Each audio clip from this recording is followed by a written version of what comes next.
羊毛尾，也有人讲羊毛剪、羊毛尺，是一种手工艺，用剪刀、用剪尾，将羊毛变做无同造型。有一个创作者用10多年的时间创作台湾特有动物的作品，希望大家了解台湾宝岛。 自行正古水的台湾面狗家族，是唯一本土灵长类野生动物。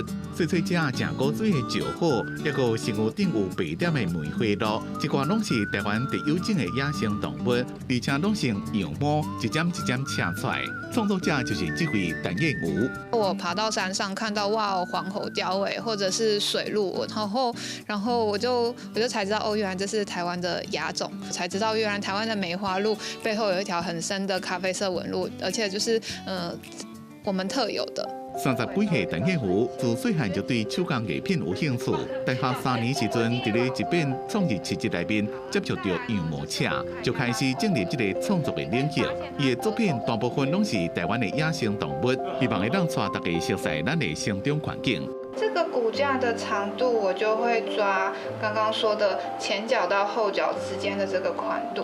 像这只立体梅花鹿，伊先用阿鲁米线填做梅花鹿的骨架，一那身躯顶的纹路甲斑点是靠羊毛配色甲蓝色，就要较耐心。每一件作品至少就要几落点钟，甚至是2、3个月才有法度完成。伊怎么也开班教课，互更较侪人熟悉这个历史真久的产业。我比较喜欢自己手做的，对，然后自己手做会有成就感，对。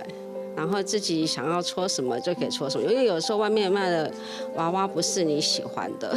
自己做的就是会有感情在里面吧，会有感情。